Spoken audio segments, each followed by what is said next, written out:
Merhabalar, herkese iyi akşamlar. Bu saatlerde bugün Türk Pediatri Kurumu TV'nin Zoom programı ile bugün anne sütü ve bununla ilgili olarak süt proteinleri ile ilgili bir konuşmamız olacak. Bildiğimiz gibi bebek beslenmesinde anne sütünün önemi ve bununla ilgili bilgilerimiz tartışılmaz. Bize bu konularda Profesör Doktor Turan Tunç bilgi verecek. Profesör Doktor Turan Tunç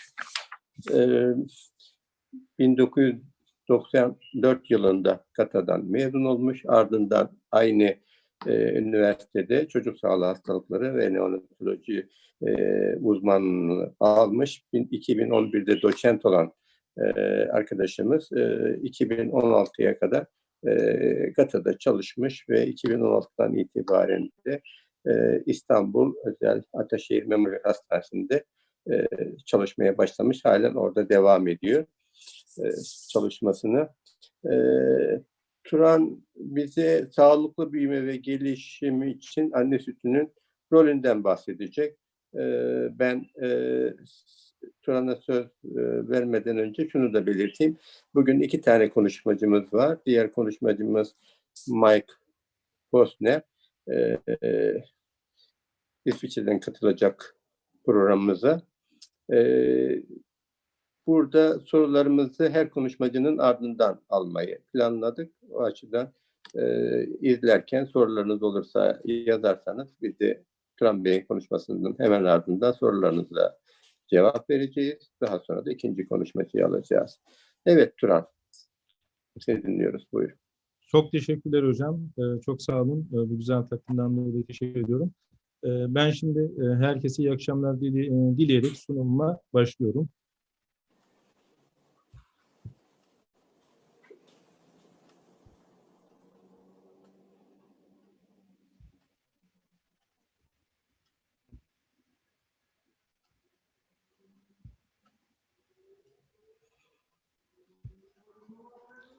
Evet. Ben bu akşam sizlere sağlıklı büyüme ve gelişmede anne sütünün rolünden bahsedeceğim. Anne sütü hepimiz biliyoruz ki bebekler için en ideal besin ki öncelikle kendi annesinin sütü ile emzirme önerilir. Eğer emzirme mümkün olmuyorsa kendi annesinin sağılmış sütü tercih edilir. Bu da mümkün değilse donör anne sütü tercih edilir. Eğer bu da mümkün değilse o zaman formül mamalar kullanılabilir. Dünya Sağlık Örgütü zaten hepimiz biliyoruz. İlk 6 ay sadece bebeklere anne sütü verilmesini öneriyor ve destekliyor. Ki 6 aydan sonra da ek besin ve anne sütünün de en az 2 yaş ve ötesine kadar devam etmesi gerektiğini öneriyor. Anne sütü yine hepimizin bilgileri dahilinde bebekler için doğal bir besin kaynağı. Gelişmekte olan ülkelerde özellikle bizim gibi ülkelerde sağlık faydaları çok daha yüksek.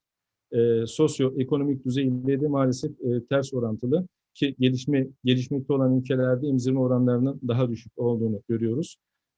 Yine mortalitesi yüksek olan 42 ülkede yapılan çalışmalarda emzirme oranları artırıldığında 1,3 ila 1,4 milyon ölümün önlenebildiği gösterilmiş.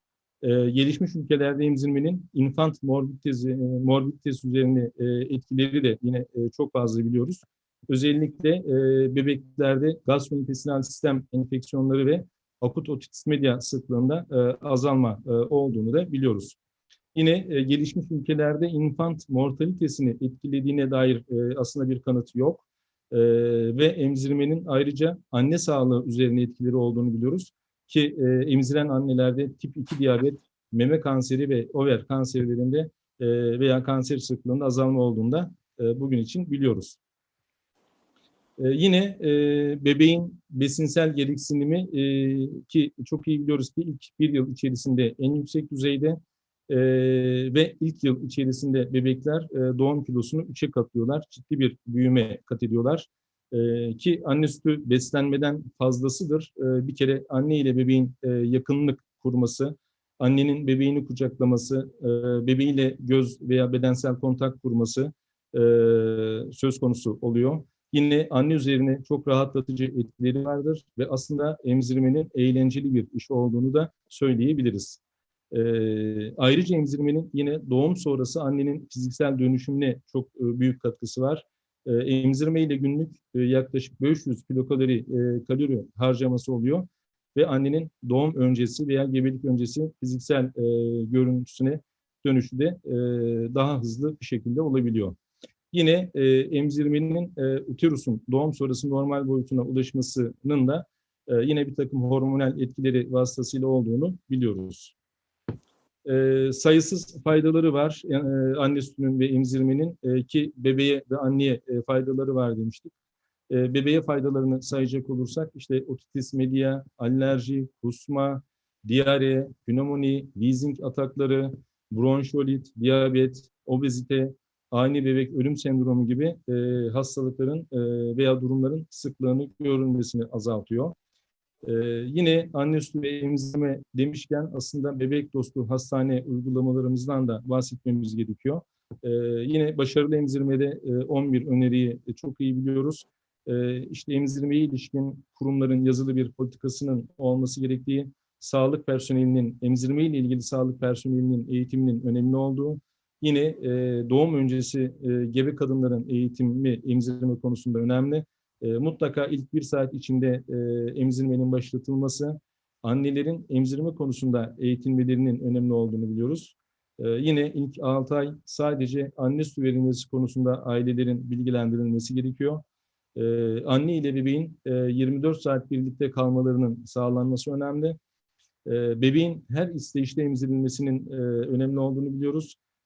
Yine ilk etapta yalancı meme veya emzik verilmemesi gerektiğini biliyoruz. Yine annelerin taburculuk sonrasında anne destek grupları konusunda bilgilendirilmeleri önemli.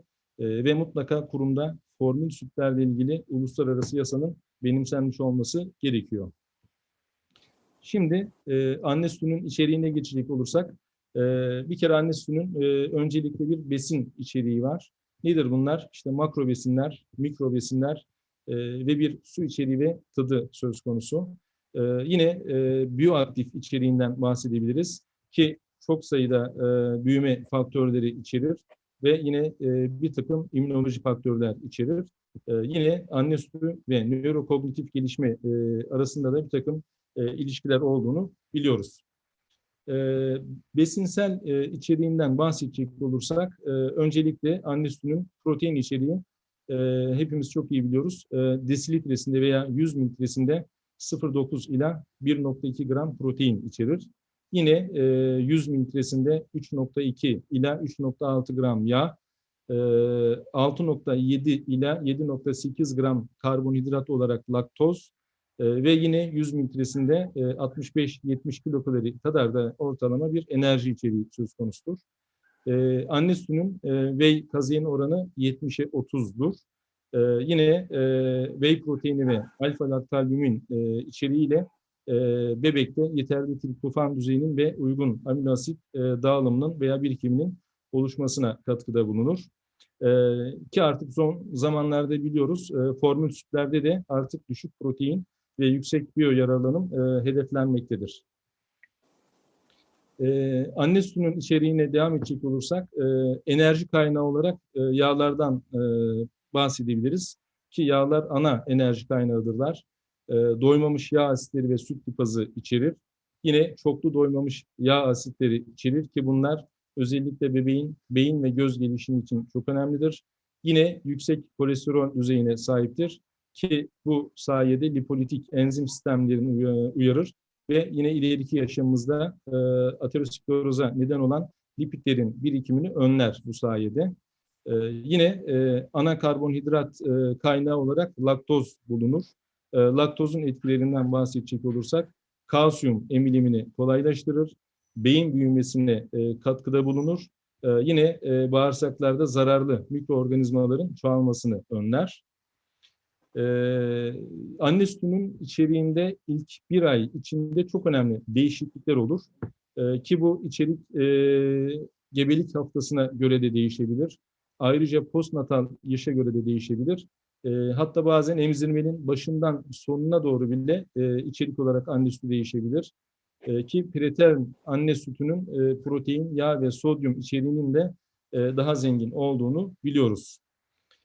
Yine özellikle ilk 5 gün gelen süt biliyoruz kolostrumdur. Kolostrum daha çok işte böyle sekreter, immunoglobulin A, laktoferrin, lökositler ve epidermal büyüme faktörü gibi bir takım immünolojik faktörler içerir. Yine sodyum, klor, magnezyum gibi bir takım mineraller açısından zengindir. Laktoz içeriği biraz düşüktür. Bu da zaten daha çok aslında kolostrumun besinsel değil de immünolojik ve trofik etkilerinin olduğunu düşündürmektedir. Yine laksatif etkisi mevcuttur ve bu da bebeğin mekoninin çıkarmasına yardımcı olur. Anne sütünün içeriği zamanla veya birçok faktöre bağlı olarak değişir demiştik. İşte bebeğin preterm olması, term olması ile içeriği değişir. Yine zamanla protein, enerji, yağ ve laktoz düzeyleri postnatal yaşa göre de değişir. Bu tabloda da içerik olarak bu rakamsal değişimleri görüyoruz. Yine ilk 5 günden sonra gelen sütün geçiş sütü olduğunu biliyoruz. Özellikle ilk 5 ile 14 gün arası gelen süttür. Bu dönemde süt biraz miktar olarak artıyor. Protein içeriği olarak aslında azalıyor. Yine laktoz, yağ ve kalori olarak da zenginleşir, artar. Matür süt ise genellikle ikinci haftadan sonra oluşan süttür ve gelen süttür. Ve 4-6 hafta civarında tamamen artık anne sütü, matür süt özelliği kazanır. Yine emzirmenin başında gelen süt ön süt, sonuna doğru gelen süte son süt diyebiliriz. Ki ön süt daha çok karbonhidrattan zengindir ama son süt ise daha çok yağ içeriği olarak zengindir. Peki bu anne sütü içerisinde bulunan proteinlerin fizyolojik ve nutrisyonel önemi nelerdir? Biraz bunlardan bahsedelim. Bebeklerin hızlı büyümesine uygun dengeli amino asit kaynağı sunar.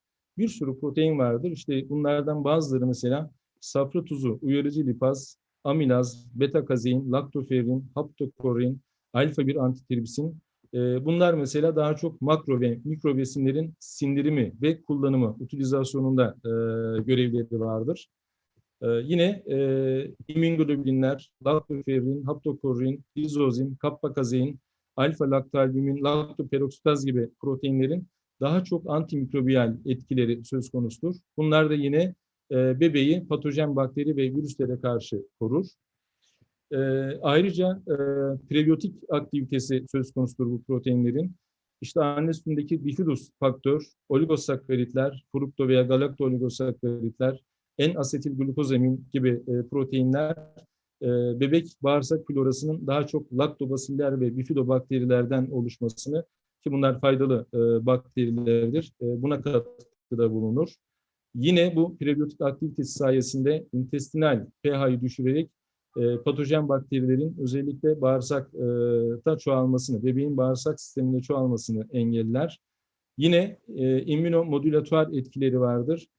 Çok sayıda sitokin ve laktoferin gibi maddeleri içerir.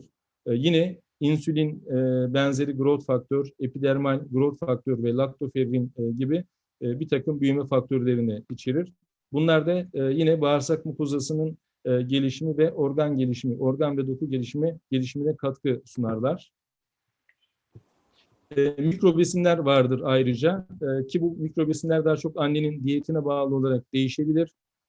Ki emziren annelerde anneye multivitamin desteğinin verilmesi önemlidir. Anne sütünde K vitamini ve D vitamini düzeyleri düşük olduğu için her yeni doğana 1 miligram doğum sonrası K vitamini ve sonrasında D vitamini desteğini yapıyoruz zaten. Demir içeriğinin düşük olmasına rağmen emiliminin yüksek olması nedeniyle bebeklerde erken dönemde ilk 4-6 ay demir eksikliğine bağlı bir kansızlık gelişmesi söz konusu değildir. Yine önemli ölçüde su içeriği vardır ve bir tadı vardır ki anne sütünün su içeriği yüksektir ve tadı da yine annenin yediklerine göre değişebilir. Biyoaktif içeriği vardır. İşte bunlar nelerden oluşur? Çok sayıda büyüme faktörleri içerir. Demin saydığım bir sürü immünolojik faktörler içerir. Meme epiteli, işte süt içindeki hücreler, ve anne serumundan geçen transport aracılığı sistemler nedeniyle bu faktörlerin bir kısmı, bu biyoaktif içerik anne sütüne salgılanır. Bunların bir kısmı meme ipteliğinden, bir kısmı sütün içindeki kendi hücrelerden ve bir kısmı da anne serumundan transport sistemleriyle anne sütüne salgılanır. Süt yağ globülünün etkisi önemli. Yine birçok membrana bağlı protein ve lipidi anne sütünün içine taşır bu. Ki bunların birçoğunun zaten sinerjistik etkileri söz konusudur. Büyüme faktörleri, işte bunlardan bir tanesi epidermal growth faktör. Özellikle bebekte bağırsak ve mukozal matürasyon üzerine önemli etkileri vardır. Bir tanesi nöronal growth faktör, yine bebeğin bağırsağındaki veya enteral sinir sistemi üzerine önemli etkileri vardır. Yine insülin-like growth faktör 1 ve 2 ve yine insülin büyüme faktörü bağlayan proteinin yine doku ve organ büyümesi üzerine bebekte önemli etkileri vardır. Vasküler endotelial growth faktör ki vaskülogenez ve anjiyogenez üzerine veya bebekte damar gelişimi, yeni damar oluşumu, gelişim üzerine önemli etkileri vardır. Eritropoietinin yine bebeğin bağırsak gelişimi üzerine, yine anjiyogenez ve nörogenez üzerine önemli etkileri vardır. Yine anne sütünde bulunan kalsitonin ve somatostatin yine bebeğin büyümesinin düzenlenmesi üzerine önemli etkileri vardır. Yine adiponektinin metabolizma ve vücut bileşiminin düzenlenmesi üzerine önemli katkıları vardır. Ki biz de anne sütüyle yaptığımız çalışmalarda mesela bunlardan bir tanesi ketotiroidaz enzim aktivitesini hem prematür bebek anne sütlerinde hem de term anne sütlerinde ölçmüştük ve bunların mevcut olduğunu, yine bunun da anti-infektif, anti-mantar etkilerinin olduğunu biliyoruz ve zamanla da düzeylerinin değiştiğini ve düştüğünü göstermiştik. Böyle bir çalışmamız da olmuştu. Yine immünolojik faktörler sayabiliriz anne sütünün içeriğinde. Bunların önemli bir kısmı hücreler ki son zamanlara kadar aslında biz anne sütü hücre içermez ve steril olarak bilirdik ama artık biliyoruz ki birçok canlı hücreyi de içeriyor. Bunların işte bazıları makrofajlar, lenfositler, kök hücreler ki bunlar özellikle anne sütüyle beslenen bebeklerde vücut savunmasında görev alırlar. Yine bir takım stokin ve kemokinler içerir ki bunlar da özellikle bağırsak epitelini geçerek hücrelerle haberleşme ve sinyalizasyon üzerine bir takım etkileri vardır. Bu stokin ve kemokinlerin bir kısmı özellikle proinflamatuar stokinler olabileceği gibi anti-inflamatuar stokinler de içerir.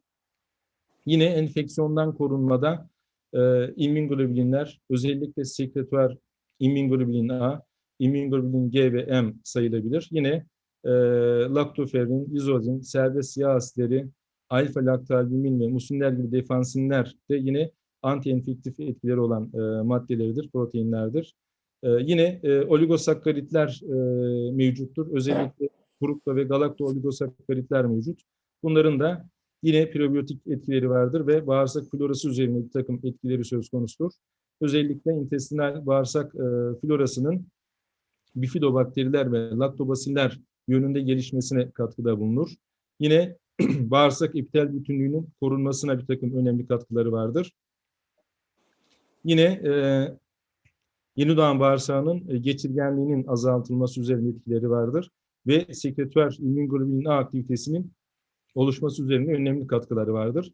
Ki bu sayede bebekte daha az inflamasyon, daha az atopi ve daha az otoimmün hastalık olarak da bir geri dönüş sağlar. Bu konuyla ilgili yine bizim yaptığımız bir çalışmada yine prematüre ve term bebeklerin anne sütlerinde önemli bir kemokin olan interleukin 8 ve onların reseptör düzeylerini ölçmüştük ve yine anne sütünde bu kemokinlerin varlığını göstermiştik. Affedersiniz.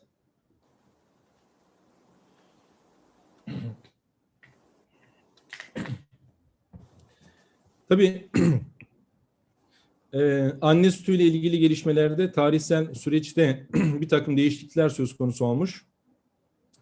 Emzirmenin sağlık ve beslenme üzerine tabii sayısız faydaları var. Bu nedenle anne sütüyle beslenen sağlıklı bebeklerin büyüme paternlerinin doğru yorumlanmasının halk sağlığı açısından büyük önemi söz konusu. Çünkü ciddi düzeyde bebek anne sütüyle besleniyor. O yüzden anne sütüyle beslenen bebeklerde çok doğru yorumlar yapmak lazım. Çünkü bunların çok büyük etkileri söz konusu veya çok büyük sonuçları söz konusu oluyor. Dünya Sağlık Örgütü'nün önerilerine göre sadece anne sütüyle beslenen ve kendi genetik büyüme potansiyeline göre büyüyen çocuklarda ilk bir yıl büyüme hızında bir azalma olduğu görülüyor. Ki özellikle bu formüle ile beslenen bebekleriyle kıyaslandığında evet böyle bir trend söz konusu. Yine bu konuyla ilgili yapılan çalışmalarda özellikle 1990'lı yıllardaki gözlemsel çalışmalarda anne sütü ve formüle ile beslenen bebeklerde farklı büyüme paternlerinin olduğu, yine anne sütü ile beslenen bebeklerde özellikle 3 ila 12. aylar arasında büyüme hızlarında bir azalma olduğu ve bunların 24. aya kadar kısmi catch-up yapabildiği gösterilmiş. Bu nedenle Dünya Sağlık Örgütü 2006 yılında yeni büyüme standartlarını yayınlamıştır.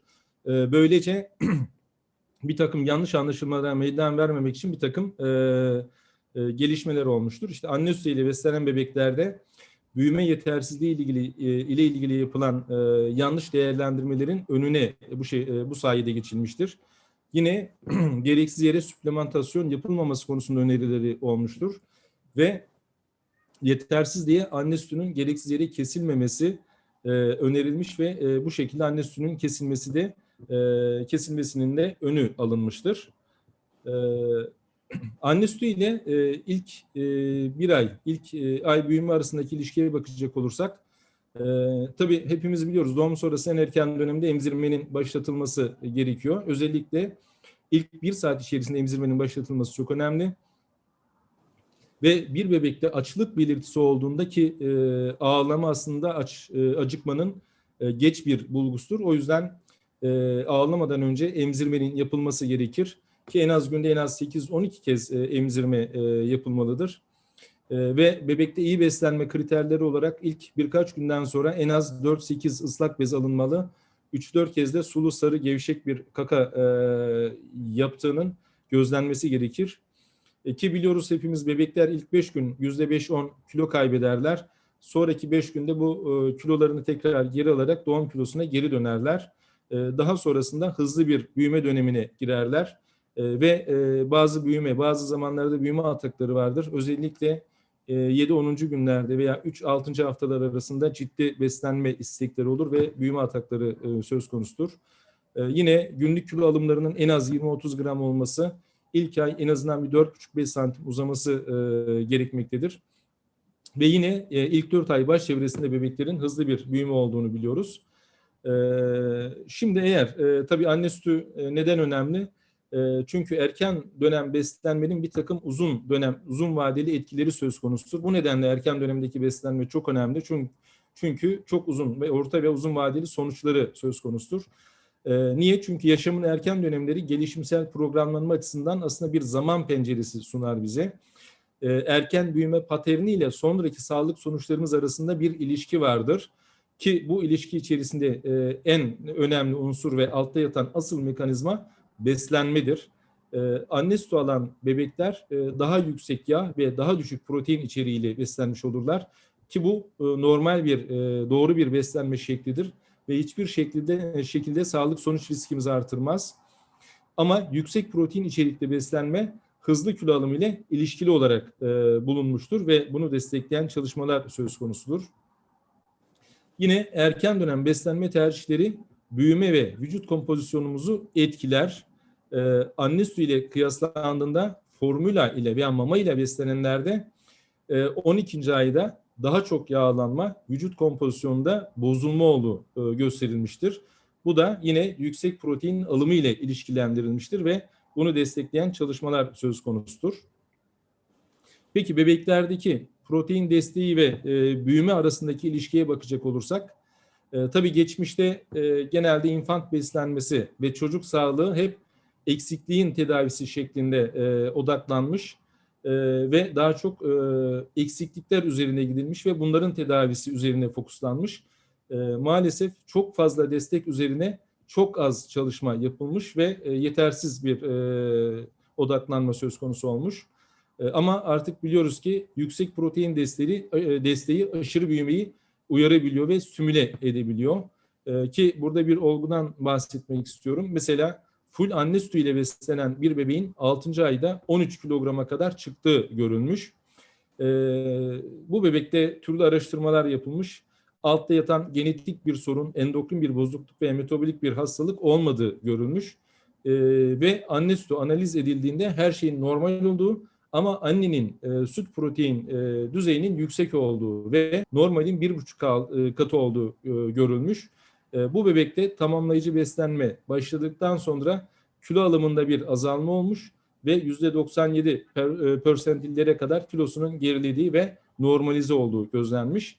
Tamamen anne sütündeki protein içeriğinin yüksek olması ile bu kilo alımı ilişkilendirilmiş. Tabii bu konuda birçok çalışma var. Yine anne sütü protein içeriği ile büyüme arasındaki ilişkiyi gösteren bir çalışmadan bahsetmek istiyorum. Mesela 614 anne bebek çiftinde yapılan bir çalışmada anne sütünün protein içeriği 1. 2. aylarda ölçülmüş. Yine bebeklerin body mass indekslerine 1. yaşta bakılmış ve anne sütü protein içeriği ile body mass index arasında pozitif bir ilişki olduğu bu çalışmada gösterilmiş. Burada da özellikle ilk bir yıl içerisinde bebeğin protein ihtiyacı ile yine anne sütü ile beslenen bebeğin ortalama protein alım miktarını görüyorsunuz. Koyu renkli bebek, işte koyu renkli çizgi bebeğin protein ihtiyacı, yine yeşil renkli çizgide anne sütü ile beslenen bebeğin ortalama protein alımını göstermektedir. İlk 2-3 ay yüksek olan protein içeriğinin 2-3. aydan sonra azaldı ve bir plato çizdiği görülüyor.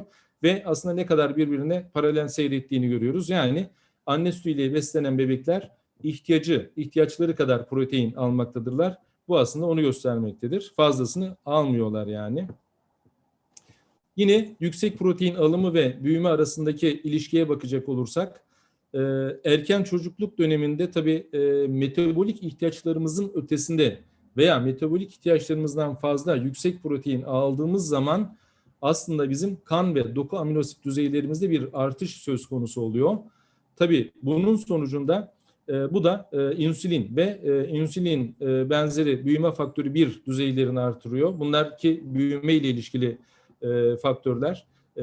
Ve bu insülin ve IGF-1 düzeylerinin artması sonucunda da bu sefer artmış kilo alımı, yağ dokusu oluşumunda artış ve uzun dönem bulaşıcı olmayan hastalık riskimizde bir artış söz konusu oluyor.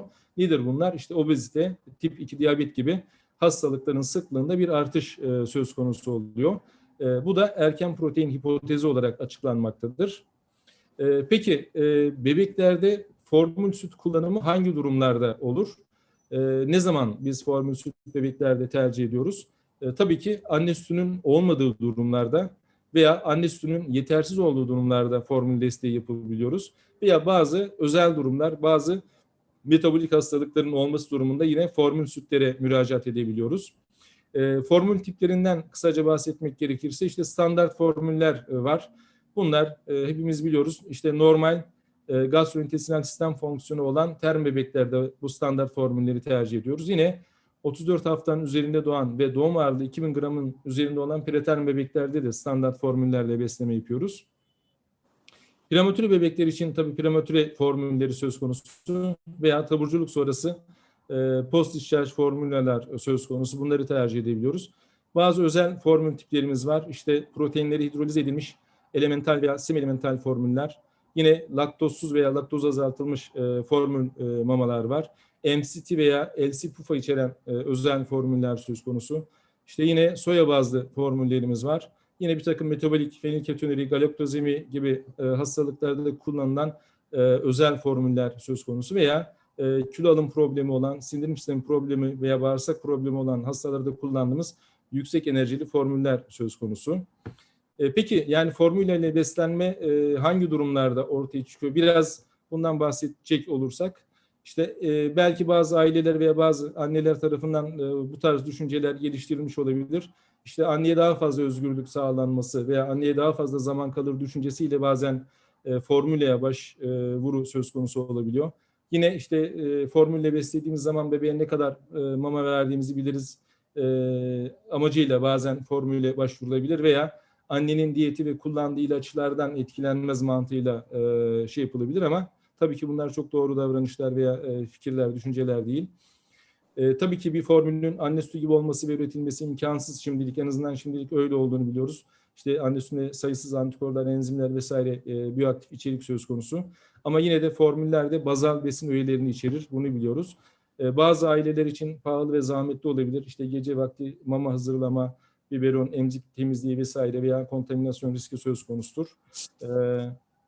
Yine mama seçimi ve bebek beslenmesi konusunda uygun içerikli formüllerin seçilmesi konusunda biz pediatristlere ciddi bir görev düşüyor. Burada gerçekten aileler genellikle bu sorunlarını kendi pediatristlerine iletiyorlar ve o yüzden pediatrist desteğinin önemli olduğunu düşünüyorum. Sonuç olarak şunu söylemek istiyorum. Anne sütü tabii optimal büyüme ve gelişmeyi sağlar ve optimal büyüme ve gelişme için anne sütü verilmesi çok önemlidir. Uzun dönem sağlık çıktıları bakımından optimal beslenme kaynağıdır anne sütü. Ki anne sütünün kompozisyonu, annenin diyeti, yaşam stili, genetik belirleyiciler ve laktasyon süresiyle değişebilir. Yine kişisel farklılıkların büyüme ve sağlık sonuçlarına etkisi konusunda henüz bilgilerimiz az. Ve son söz olarak da yine optimal büyüme için optimum protein içeren özellikle anne sütü veya formül sütlerin tercih edilmesi gerektiğini buradan belirtmek istiyorum. Ben sabrınız için teşekkür ederim.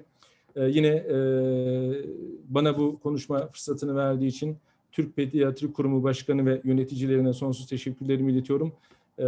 Dinleyicilere teşekkürlerimi iletiyorum. Sayın Mehmet Hocam size saygılarımı sunuyorum, teşekkürlerimi sunuyorum. Teşekkür ederim, sağ olun. Buyurun. Teşekkür ederim Turan, verdiğin değerli bilgiler için. Evet, konuda sorusu olan arkadaşımız varsa Turan'ın sunumunun ardından alabiliriz. Bu arada ben şunu sorayım Turan. Birçok anne hekime sütüm yetmiyor diye geliyor. Hekimlerin de bunlara, özellikle bizi dinleyen hekimlerin de onlara tatmin edici bir takım cevaplar vermesi gerekli. Bu konuda neler söyleyebilirsin? Bir tane bunu sorayım. Bir de ikincisi de konuşmanın ikinci kısmına doğru belirttin. Şu şekilde hızlı kilo alan bebekler oluyor ilk 3 ay içerisinde. Protein içerikleriyle ilgili. En son İtalya'da yapılan bir çalışma vardı bununla ilgili. Tabii annenin genetik özellikleri yanında genç olmasının ve bir takım başka özelliklerinin de bunu etkilediğiyle ilgili güzel bir çalışma böyle çiftlerde yapmışlardı. Bununla ilgili bir şey söyler misin? Öncelikle de ilk sorumla ilgili. Evet. Hocam çok önemli bir soru bu. Evet, yani gerçekten hekimlik pratiğimizde çok sık karşılaştığımız bir durum. Hemen hemen her gün neredeyse bebek muayene ediyorsak veya poliklinik yapıyorsak hemen hemen her gün bu sorularla karşılaşıyoruz. Bir kere evet, yani çoğu anne sütünün yetmediğini düşünebilir ama aslında çoğu zaman bu böyle değildir. Bir bebeğin yeterli beslendiğini nereden anlarız? Zaten ilk 4-5 gün gelen süt kolostrumdur hocam. Miktar olarak azdır ama çok besleyicidir. Ve annenin sütü giderek artar. Ama işte bebeğin zaten ilk 24 saat mekonyum çıkışının olmuş olması lazım. 3. 4. gün bebeğin kaka renginin yeşile dönmesi, 5. gün ve sonrasında sarıya dönmesi ve sonradan sayısının artması, günde en az 4 kere 5 kere sulu, altın sarısı renkte kaka yapıyor olması aslında bebeğin iyi beslendiğini gösterir. Onun dışında bebeğin memeye güzel yerleştirildikten sonra aktif bir şekilde emmesi, emme dalgasının oluştuğunun görülmesi, bebeğin ağzının kenarından süt akması, yine annenin memesinin, anne memesinin sütle dolduğu, bebek emdikten sonra boşaldığı hissini yaşaması veya bir taraftan emzirirken öteki taraftan sütün akıyor olması gibi bulgularla anne sütünün bebeğin yeterli emip emmediği değerlendirilebilir. Yine bebeğin idrar ilk günlerde belki biraz tabii az olabilir ama postnatal ürezin yaptıktan sonra 4-5. günden sonra idrar sayısının 4-6 veya sonrasında 6-8 rakama çıkması, yine bebek bezinin günde en az 6-8 kez dolması, ıslak bez alınması bebeğin iyi beslendiğini gösterir. Tabii yine polikliniklerimizde bebekleri tartarak normal işte postnatal dönemde, erken postnatal dönemdeki fizyolojik kaybın normal olduğunun söylenmesi, %5-10 kilo kaybedebilecekleri, bir hafta 10 gün en geç ikinci haftaya kadar doğum kilosuna gelmelerinin beklendiği ve kilo takibiyle de bebeğin yeterli beslenip beslenmediği konusunda Evet. hem fikir edinilebilir hem de anneye bu yönde aile bilgiler verilebilir. Tabii ki hekimin ona zaman ayırması çok önemli. Evet hocam. Burada özellikle anne sütüyle ilgili, çünkü hekim zaman ayıracak ve anne, bu şey de önemli, bunu da vurgulamak lazım burada. Prenatal beslenme eğitimlerinde babanın da katılması, özellikle onun teşvik edilmesi gerekli. Zaten prenatal beslenme eğitimlerinde, pratiklerinde babanın katıldığı eğitimlerin daha sonra daha uzun süreli anne sütünü verdikleri gösterilmiş. Yani baba sütü vermiyor ama sonucunda destekliyor. Bu şekilde de önemli bir özellikle destek olması açısından önerilmesi gerekli işlerden bir tanesi. Evet, aslında yani biz de gözlemliyoruz. Hani sonuçta yıllardır bu işin içindeyiz. Yani en azından şu anki gözlemim de hocam benim, evet, yani babaların bu işin içine daha çok dahil olduğu, babanın da artık bebek beslenmesi süreçlerine, bebek bakım süreçlerine katıldığını çok rahat gözlemleyebiliyorum. Artık her şey ortak, hakikaten hayat müşterek ve bunu görünce de gerçekten çok mutlu oluyorum. Yani geçmişe göre bu konuda daha ilerideyiz diyebilirim. Diğer sorunuz hocam, evet, yani annenin bireysel özellikleri ki kişisel özelliklere göre hakikaten veya kişisel beslenme, genetik özellikler sütün içeriğini etkileyebilir. Kişisel farklılıklar vardır. Bunu sormamın amacı şu, yani diyet yaptırılmaz. O şekilde hızlı kilo, ilk 3-4 ayda çok hızlı alan bebekler anne sütüyle yaptırılmaması gerekli olması evet hocam, açısından zaten bunu evet, vurgulamak için 6. sordum. aydan sonra ek beslenmenin başlatılması ile birlikte zaten bunların aslında daha normalize Evet. olduğu da görülüyor. Evet. Evet. Peki Turan, çok çok teşekkür ederiz. Çok sağ olun hocam. Ben teşekkür ederim. Sağ olun. Evet. Evet, şimdi ikinci konuşmacıyı takdim etmek istiyorum. Mike Postner, Almanya'da. Nestle'nin beslenme bilimsel departmanı başkanı ve aynı zamanda 2006 yılından beri Avrupa Nestle Nütrisyonel Enstitüsü'nün medikal direktörü olarak çalışıyor. Bifidobakterlerle ilgili çalışmaları var. Avrupa'daki birçok çalışmayı bu konuda Nestle'nin yaptığı çalışmaları Nestle'nin organize etmiş ve bunları desteklemiş. Aynı zamanda Mike Alman Diyetisyenler Derneği'nin başkanlığını yapıyor. Uzun tabii sadece bebek beslenmesinin dışında diyetisyenlerin kurduğu dernekte de başkanlık yapması oldukça önemli. Evet, Mike, please.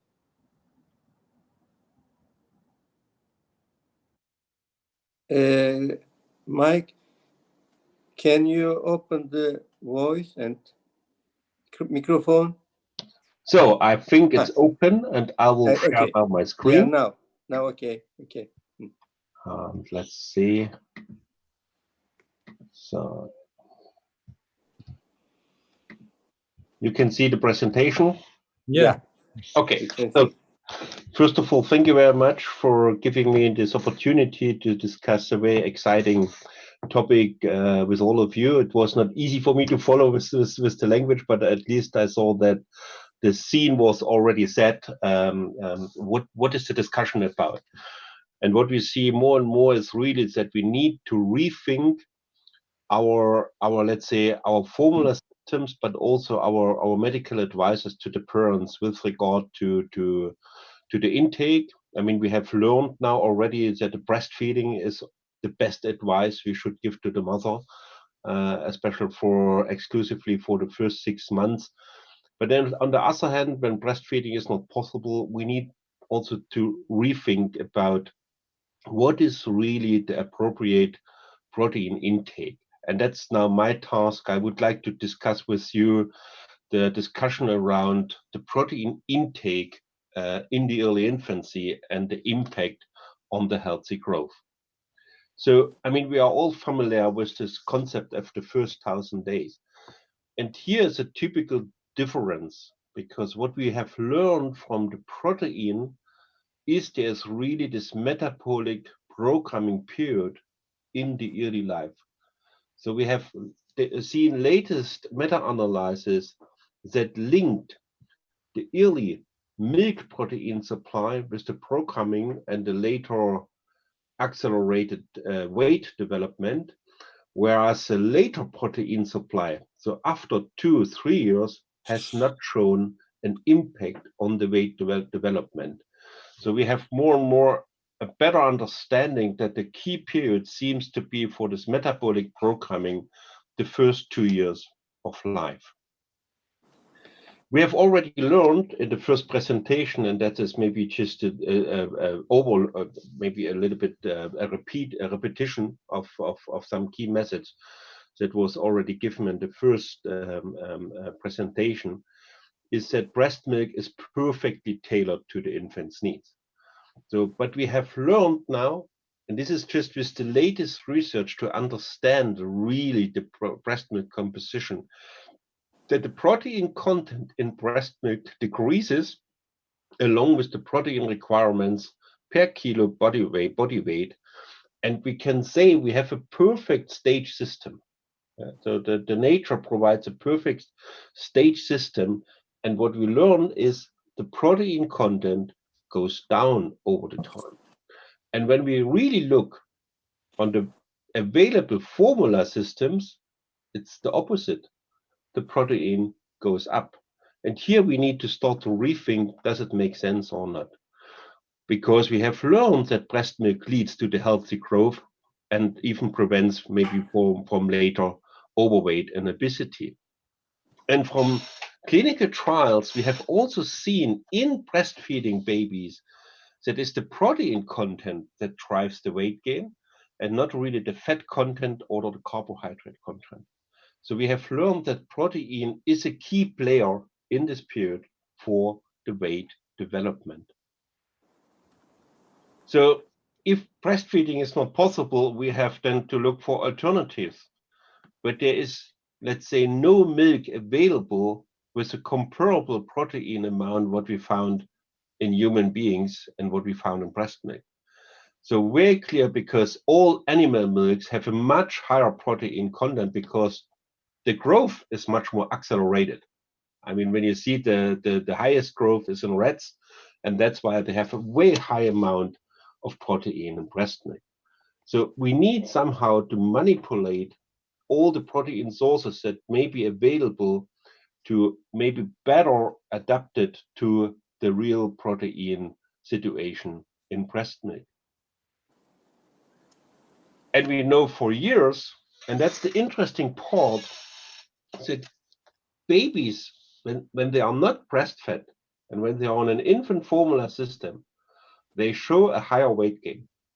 And it's interesting, it seems that maybe the link, I'll just try to open the laser point, maybe it's even here after 3 months of age, where really the requirements and the supply goes in the opposite direction.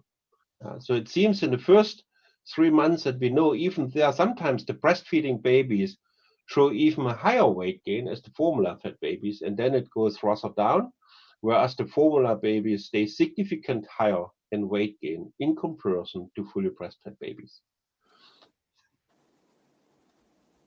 And when we look at the available science, and just to summarize, is that we know that the protein content exceeds the requirements. And that's somehow the problem. We know that the breast milk changes over the time and the protein content goes down. But when you look, and there's some data around the world, that here you see the blue line, this is the protein requirement. And what you see here, this is based on surveys, you see the indeed protein supply. And this is by far too high. And 80% in this, let's say, first 2 years, the protein comes from dairy protein. So what we also need to really to differentiate, we are not speaking about general protein with this metabolic programming. We speak about the dairy protein, because as I think it was mentioned in the first presentation, because finally it's not real the protein, it's some amino acids in the proteins that play a role in this metabolic program. And we know that when we see a high protein intake in the first 2 years of life, there are different services available. That is a risk factor for an increased BMI and especially for increased body fat percentage. So there is a link between protein, fat, and weight gain. Some more details. I have no data, I apologize, from Turkey. They might be available, but I have not found. What you can see here, what I mentioned already, these are data from France. It's all about protein supply. Again, you see the blue line. It was a study performed in Germany, and this is the Nordic countries. And in general, you see there is an oversupply with protein.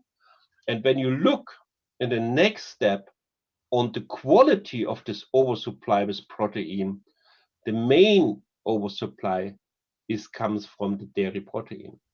So that's why if we really would like to change something, that's why the breastfeeding advice is so important, because the real critical period is the 12 months and maybe the first 2 years. And you see, even after 2 years, the protein supply with milk is still half of the whole protein supply. So there is something what we may need to take in consideration when we further discuss that. And we also know that these observational studies have indicated that a high protein intake at weaning age, and this is the critical period, because what is happening normally when the baby is not breastfed, you start to introduce baby food. So you start to introduce new protein sources, but at the same time, very often when you are not breastfed, you change the formula system to a follow-on formula. And again, the protein content in follow-on formulas is much higher as in starter formulas. So that's why after the age of 6-8 months, you really start this dramatic oversupply with milk protein, with the consequences that in all studies, this was the shop study was already mentioned, but this was an observational study. And all studies show that when you have an oversupply, an early oversupply in this protein, you see a higher BMI at the school age. Clear link between protein and weight gain. And as I already mentioned, I think it was already discussed in the first presentation, the true protein in breast milk goes really down. So there is a decrease in the protein. Whereas, and that's something what we need to consider when we really put in cow's milk, and I don't know how it's in your country. I mean, the official recommendation in Germany is not to give cow's milk as a drink within the first 12 months, but you see a really oversupply of protein when you put the babies on cow's milk. And what is happening with the regulation? Still the regulation for infant formula is higher than the indeed protein supply with breast milk. I mean, there is a reason for that, because we do not have really the same quality of protein. So we need to take this in our consideration. But we have already clinical trials that showed that even with a lower, I mean, now this was the old regulation. The regulation has changed 2 years ago. This was before. That studies showed that even a lower content of protein, especially in follow-on formulas, is a safe protein supply for long-term healthy growth in the early infancy. And that's why I will come at the end of my presentation to this point. The regulation has changed the minimum values for starter formulas, but 2 years ago also for follow-on formulas. And this is what we have learned from breast milk. When you look at the average, I mean, it's a little bit a summary. What I have mentioned before is about the staging system in breast milk. So within the first, let's say, 4 to 6 months, you have a protein content that is much higher than you have a protein content after 6 months. So again, the protein content in breast milk goes down. And of course, after 6 months, this protein supply is not enough. But that's why you start with baby food to add new protein sources. But as I said, when you then change also the formula, you have a much higher protein supply as what will be happen with breast milk. And you have seen, and this was mentioned maybe in the first, when I understood a little bit following the first presentation, this was the result. I mean, this was the first study, the SHOP study, a multi-center study led by Kolecko, where they proved the concept. They proved that a high protein formula supply will lead to a higher risk. First of all, it will show an accelerated weight gain in the first 2 years of life, and with the consequence, a higher risk for obesity at the age of 6 years. So this is really what it was the outcome from the SHOP study, and they proved all this mechanism, the protein hypothesis. They have done all this analysis with the supply of the amino acids, with the release of the insulin-like growth factor. This was all demonstrated in the study. So in here, from there was a start of the discussion. Do we need really to change? Because they have chosen formulas within the regulation, but they choose the study formulas was on the lower end of the regulation, whereas the control formula was rather in the higher end of the regulation. And they clearly showed there is an impact on the early weight gain with a higher risk. And there was also, and this was interesting, what we see everywhere when we do the studies, if there was a higher excessive body fat mass, so they really storage more fat. It's not the BMI because of muscles, it's really the storage of more fat. There was also then shown where this fat is, and you know that the fat distribution is also something what needs to be taken in consideration. And here you see the abdominal fat, and this was much higher at the abdominal fat in the high protein formula group. So clearly shown there is a higher fat accumulation.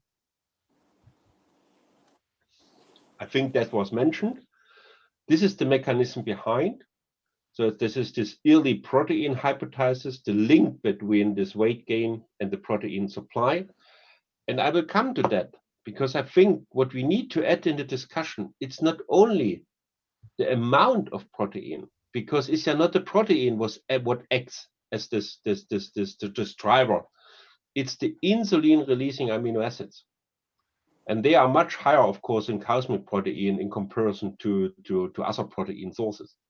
And this insulin releasing amino acid, they drive the release of insulin and insulin-like growth factors. They stimulate the building of lipid cells, the weight gain, and this can end up in the later end to a higher risk for an accelerated weight gain and obesity.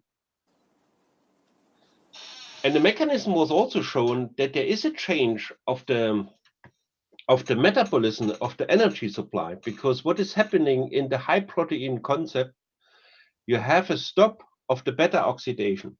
That means the baby is not transforming the protein supply in energy, because some of the protein will also be used. It's not only fat, there's also carbohydrates, but also some of the protein will start to use as energy. And when you have a high protein supply, you change the metabolism, you reduce the beta oxidation, and therefore you do not really build energy, you start to storage the fat. And that's a little bit showing what is the protein hypothesis about. Having that, again, these are these amino acids that are relevant. This is threonine, this is this branch change amino acids, isoleucine, valine, and some of them have a strong insulin releasing impact. Others like leucine, they play a different role in the mechanism because they activate the TORC mechanism, what is a protein complex that regulates the growth and the proliferation of the fat tissue. And some of them, like leucine, may also influence the fat metabolism. So that's why this amino acids composition plays a key role in the discussion. Having said that, that means we need first also to start to think about how we can improve the quality of our protein.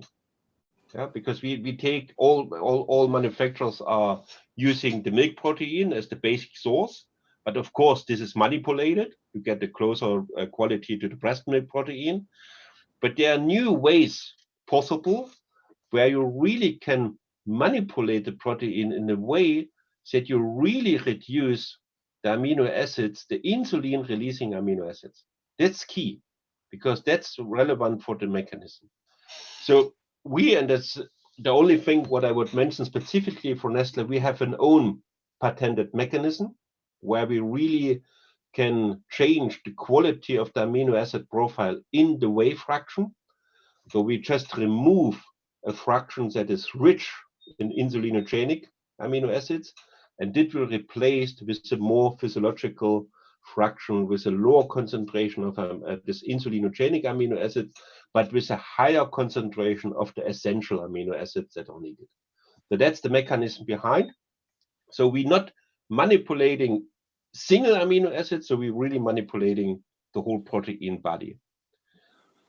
And then the studies that are behind, I think that's important that we look at this, because this was the reason that finally even the regulation changed the minimum values, because there were studies available showing that the lower protein supply, even lower than the old regulation, is a safe protein supply for the infants.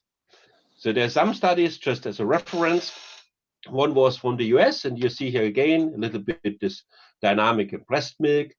And this is this new stage system where you start with a low protein formula with 1.8 at the starter formula, and then you change. And this is not a huge difference in the protein, but you change to a low protein fraction, and then you see that the growth, the weight gain, was comparable to the fully breastfed babies.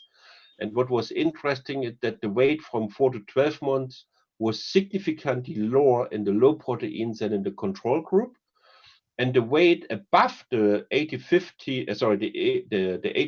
percentile, what is defined as a risk for overweight, was significantly less frequent in the low protein formula group.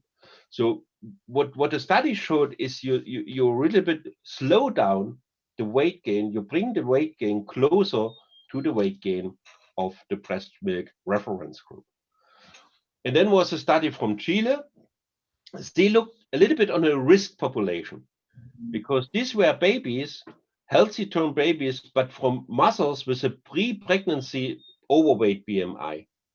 And what they could show is that, again, the low protein concept, where the second stage goes down, here even the difference is much higher, because Chile is a codex country, and the minimum protein content in the codex country is still very high.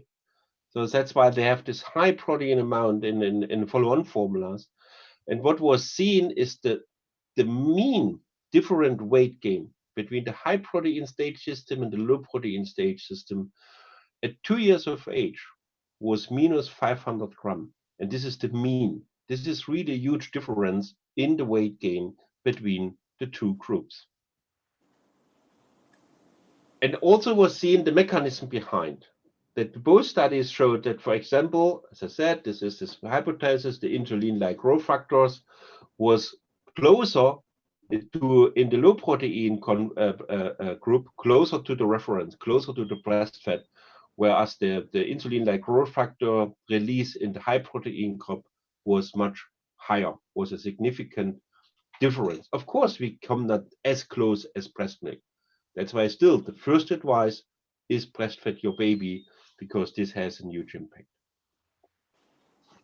Then we did the meta-analysis with all this. This was published 4 years ago with all the data that were available from low protein concept. And again, what you see here is that the weight gain is much closer to the weight gain of the fully breastfed babies. What was also interesting is the change in the fat. And this we see in the fully breastfed babies. I mean, we as a pediatrician, we know that at the beginning, a fully breastfed baby can have a very high fat distribution. But over the time, the change in the fat is much higher. So they use some of the fat again for the rebound to produce energy. So that's why they lose within the first 12 months much more fat in comparison to the control group.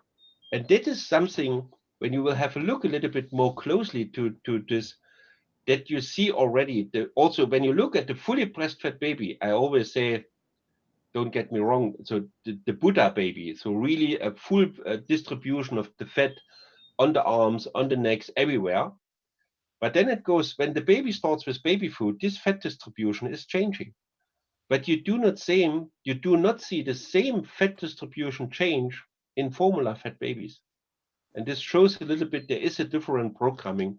And this has been shown in this clinical trial, that there is not the same fat metabolism change in the control group, whereas when you have a low protein formula, is again the change in the fat distribution is closer to the change of the fully breastfed baby. The challenge we are facing is latest research. And this shows that the protein content is not enough. Because what you see here, this was this, by the way, this is again the Kolecko group.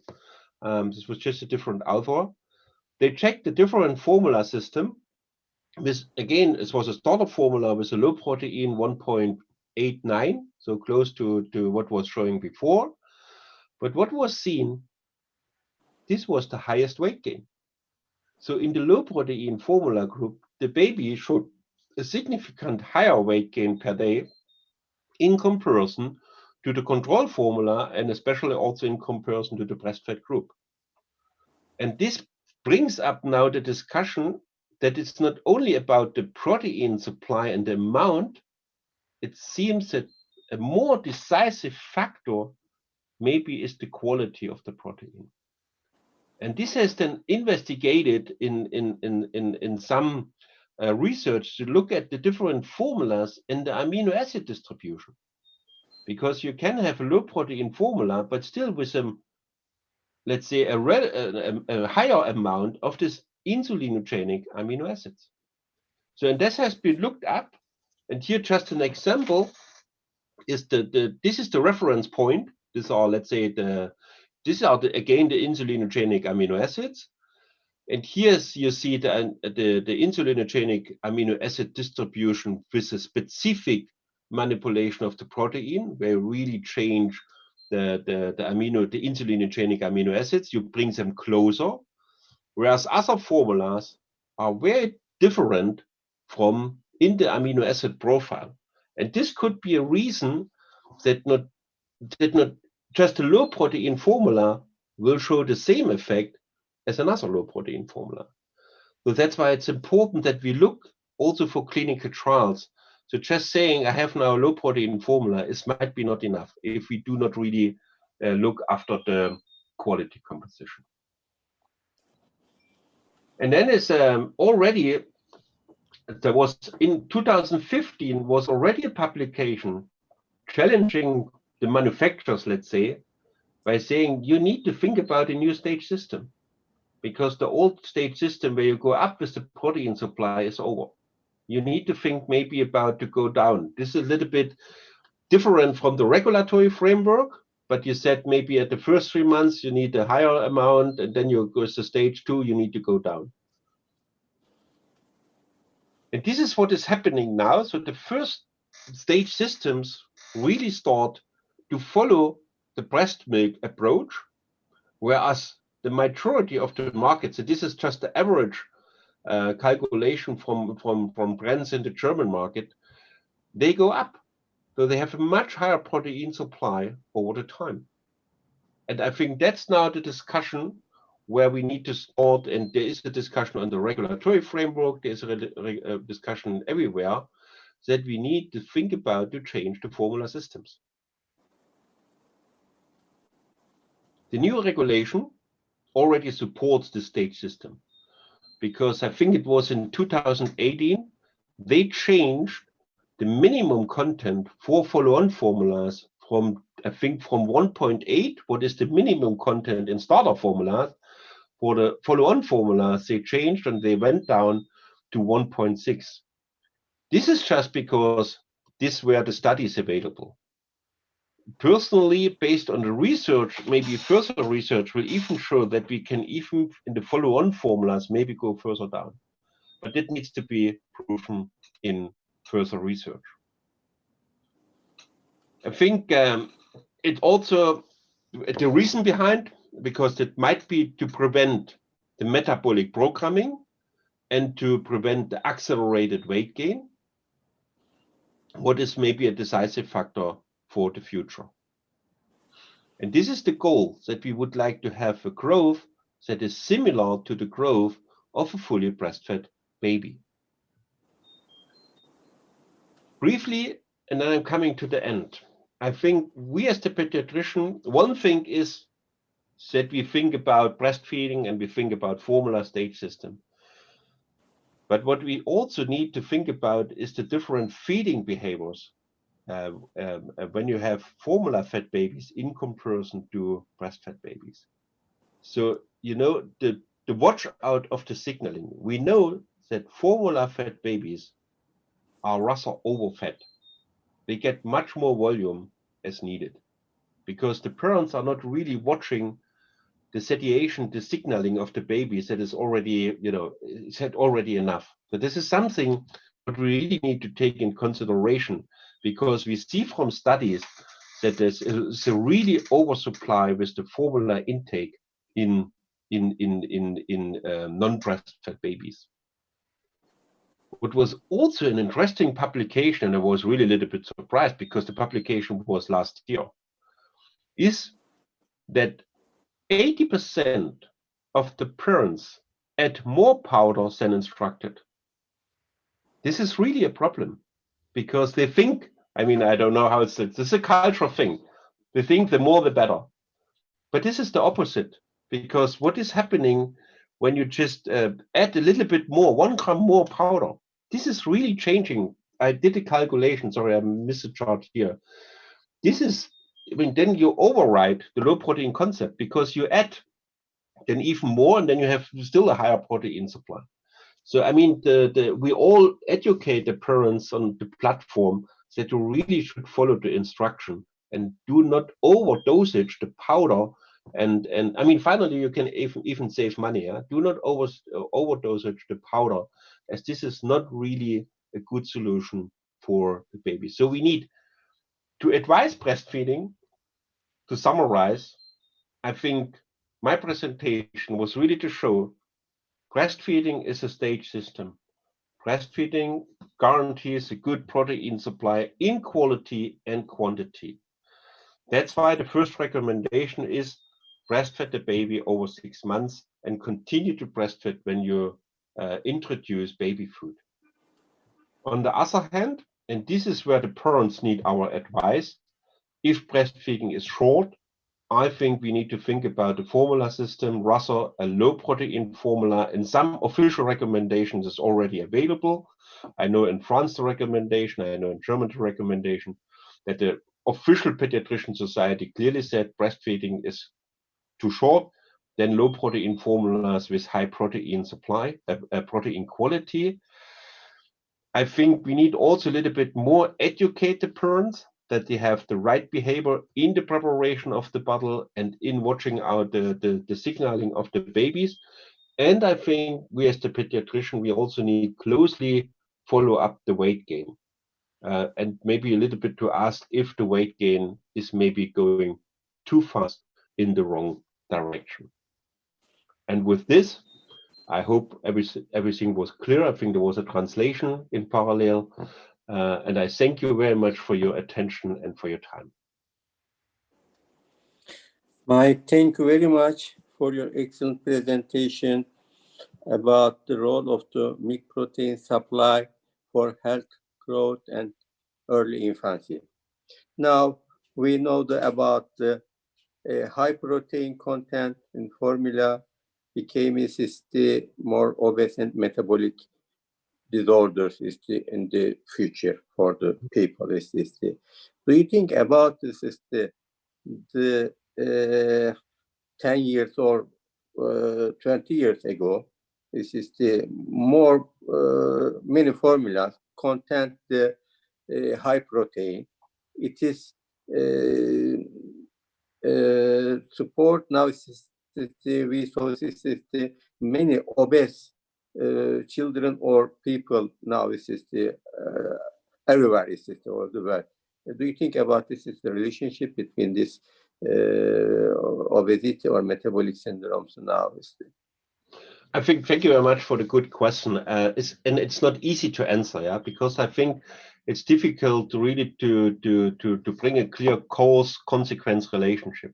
But of course, we see that there was an accelerated, let's say, risk for obesity when you have this follow-up 15, 20 years when the breastfeeding rate went down. Yeah.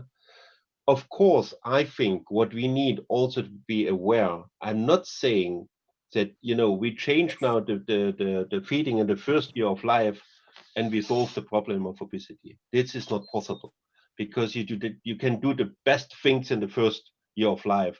If you, after that, you have an oversupply with energy, fat, and sugar, you will get a problem. Yeah. But what is new in the discussion, and this has changed, and I think that is the discussion with the authorities, when we think about obesity prevention, we also need to think about the early period. Most of the concepts, they start in kindergarten age.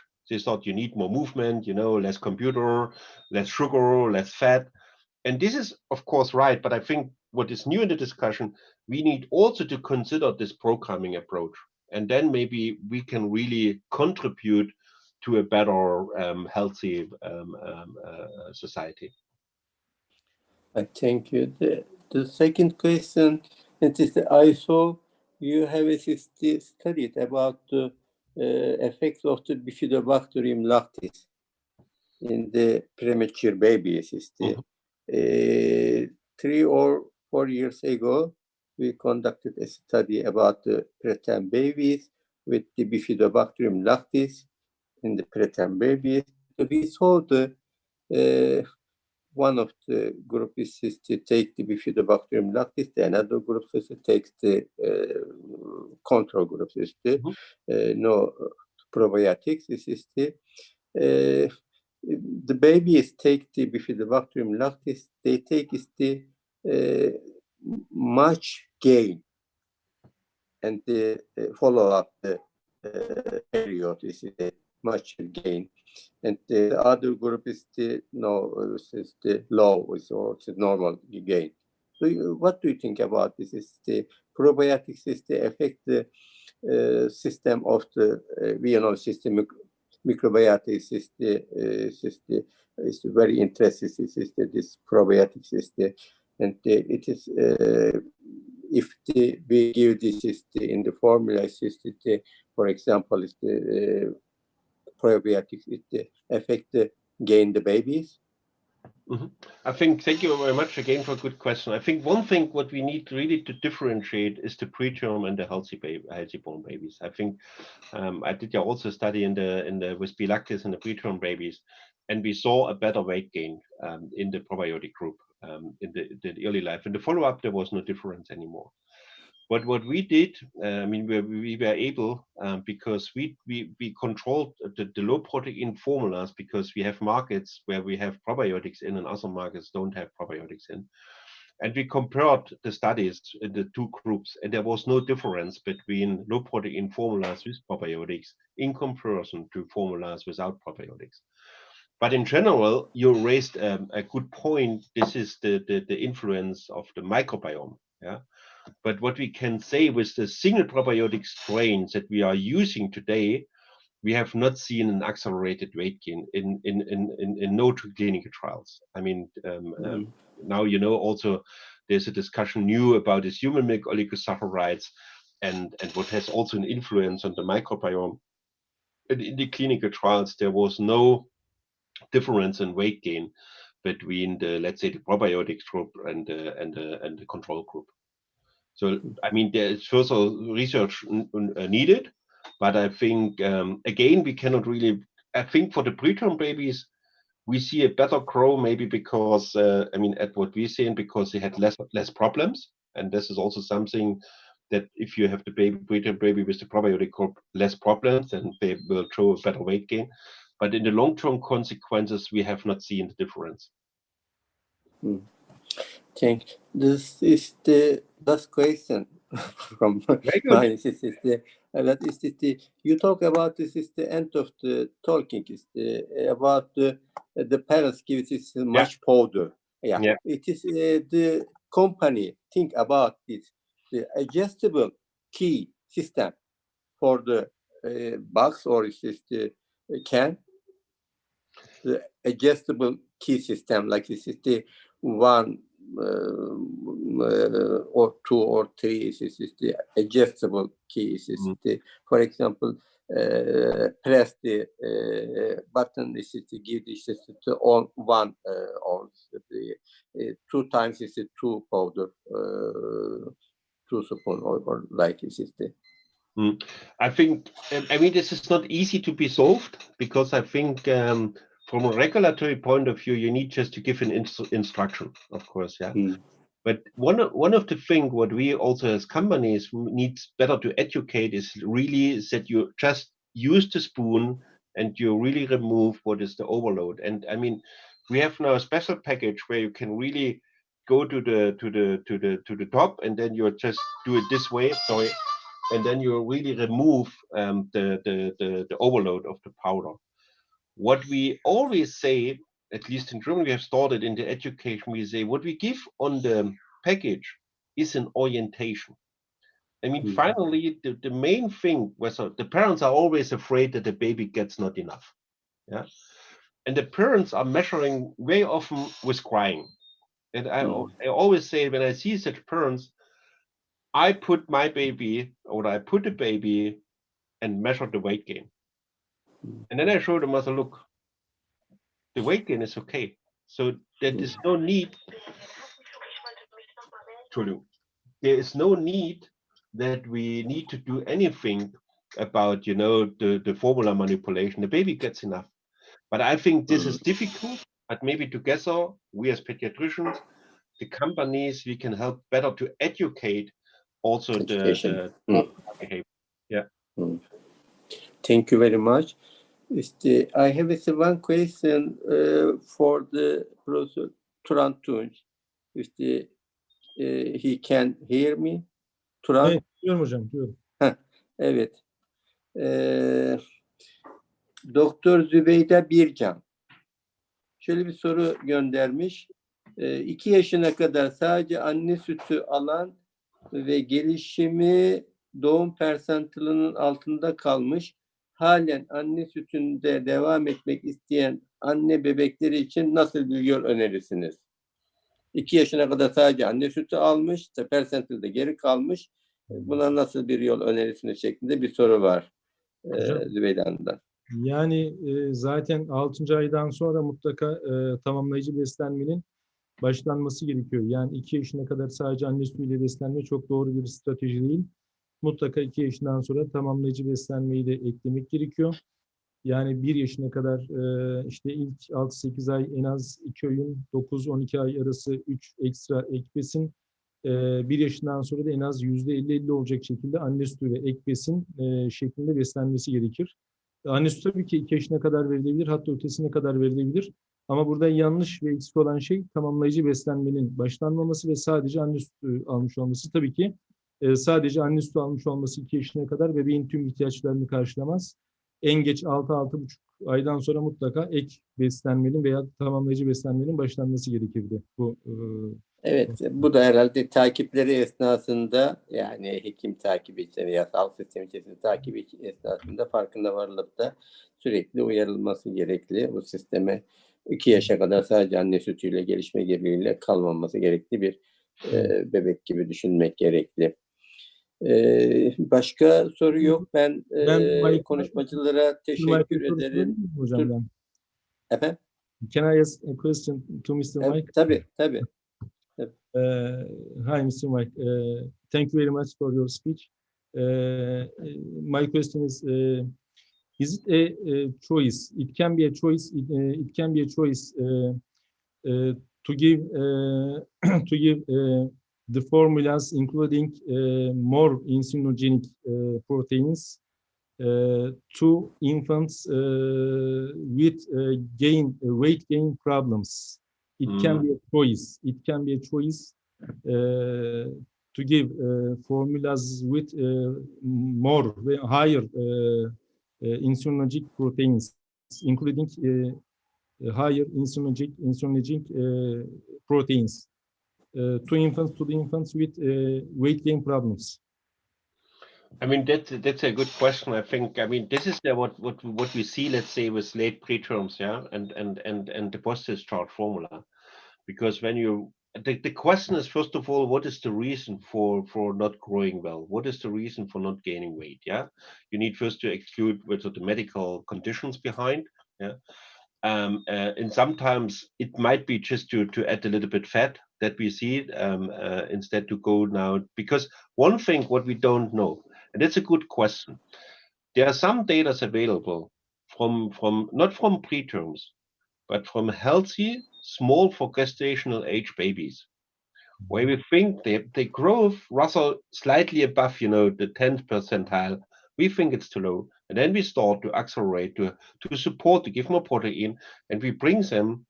But I think there are two studies available with a long-term follow-up, and clearly showing that even these babies have later on a much higher risk for obesity. So that's why if there is just a small for gestational age baby, we need just maybe also, I mean, everybody will have a strong baby and to see, yeah? So if there's no medical conditions, we need to go look at the parents, and we need to see whether the baby is still adding weight gain. And sometimes you see later on a little bit this coming back to the norm.